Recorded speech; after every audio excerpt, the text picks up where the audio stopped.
अस्सलामु अलैकुम वरहमतुल्लाहि वबरकातुहू। इन्नल हम्दलिल्लाहि वकफ़ा वसलामुन अला इबादिहिल्लज़ीना इस्तफ़ा। अम्मा बाद फ़अऊज़ु बिल्लाहि मिनश शैतानिर रजीम। बिस्मिल्लाहिर्रहमानिर्रहीम। रब्बि इश्रह ली सदरी व यस्सिर ली अमरी वहलुल उक़दतम मिन लिसानी यफ़क़हू क़ौली। रब्बि ज़िदनी इल्मा।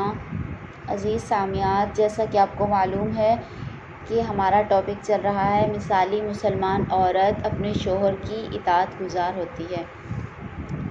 मेरी अज़ीज़ात, बेशक सहाबा कराम ने और जो उनके रास्ते पर गामज़न हुए हैं सभी ने ये इस्लामी अदब समझा है और आप सल्लल्लाहु अलैहि वसल्लम से इसे आगे नकल किया है कि जब भी वो किसी औरत को इसके खावंद के यहाँ दुल्हन बनाकर रवाना फरमाते तो इसे अपने खावंद की खिदमत करने और इसके हुकूक की देखभाल करने की तलकीन किया करते थे। यहीं से मुसलमान खातून अपने खावंद के हवाले से अपनी ज़िम्मेदारी की पहचान करती चली आ रही है। हत्ता कि खावंद की देखभाल अपने शोहर से हुस्ने मामला मुद्दतें गुज़रने के बावजूद औरत के इखलाक में से एक आला इखलाक और इसकी खूबियों में से एक कमाल खूबी चली आ रही है।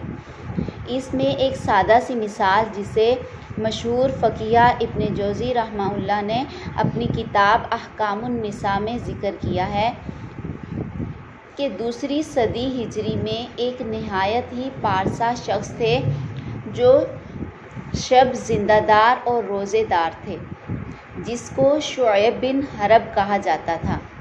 एक खातून से शादी करने का इरादा ज़ाहिर किया और नहायत ही तवाज़े और इंकिसारी से इसे यूँ बोलते हैं कि मैं नहायत ही बदइखलाक और गमो गुस्से वाला हूँ।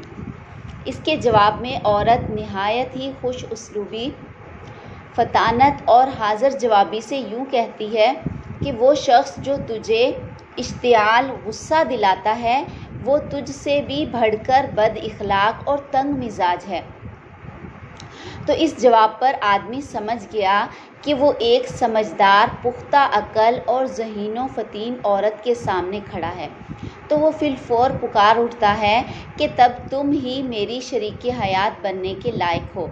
बेशक हुकूक़े ज़ौजियत की अदायगी के लिए ज़हानत, फतानत और दानिशमंदी है जिसे इस खातून ने पा लिया था।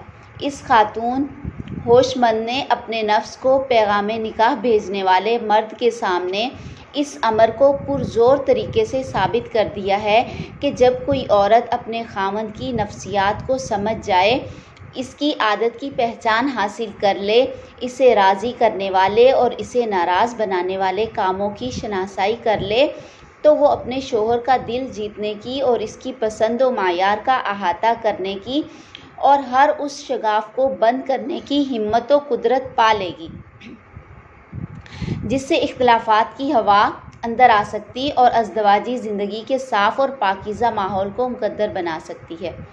और जो औरत इन हक़ाइक़ को समझ ना पाए तो वो कामयाब बीवी होने के काबिल भी नहीं बनी, बल्कि वो तो अपने खावंद को अपनी जहालियत और नादानी और कम अक्ली और हमाकत के बायस बुरे इखलाक व किरदार की तरफ खींचेगी और फिर वो बज़ाते खुद इखलाक में इससे भी बद किरदार और बुरे इखलाक का नमूना बनेगी, क्योंकि इसी ने तो उसे बद इखलाकी की जानिब चलने पर मजबूर कर दिया है। खुश उसलूबी और हदायत की पैकर मुसलमान खातून ऐसी नहीं होती, बल्कि वो तो हुस्न खलक और खुश इखलाकी पर अपने खावंद की मददगार होती है, क्योंकि वो अपने मामलात को तय करने में ज़हानत, फतानत की तेज़ी की राहों को ज़ेरे अमल लाएगी, जिनसे दिलों के बंद ताले खुलेंगे और जिनसे नफ्स राहत व आराम महसूस करेंगे।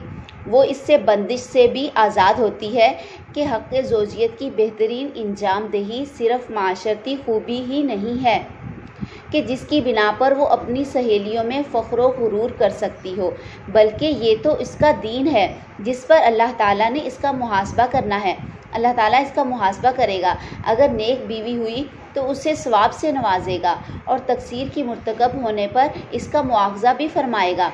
مسلمان بیوی کی اپنے خاوند کی اطاعت کرنے اور اس سے نیکی کرنے کی ظاہر اور نمایاں ترین وجوہات میں سے اس کا اپنے خاوند کی جائز من پسند پر لبیک کہنا ہے، جن میں رہن سہن، ماحول، میل جول، کھانے پینے کی اشیاء، لباس پہننے، گفتگو کرنے اور اسی طرح روزمرہ کے عمومی حالات میں ازدواجی زندگی میں لطف اندوز ہونا ہے۔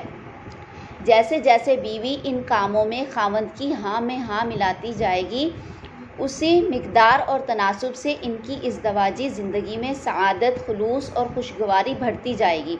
ایک مسلمان سمجھدار خاتون کے دل و دماغ سے یہ امر بھی اوجھل نہیں رہتا کہ اپنے خاوند کی اطاعت کرنے سے اسے جنت کا داخلہ بھی نصیب ہونا ہے، جس طرح کہ آپ صلی اللہ علیہ وسلم نے اس حقیقت سے آگاہ فرمایا ہے۔ جب عورت اپنی 5 نمازیں ادا کرے، رمضان کے مہینے کے روزے رکھے، اپنے خاوند کی اطاعت گزاری کرے، اپنی شرمگاہ کی حفاظت کرے، تو اسے کہا جائے گا کہ تو جنت کے جس دروازے سے چاہے داخل ہو جا۔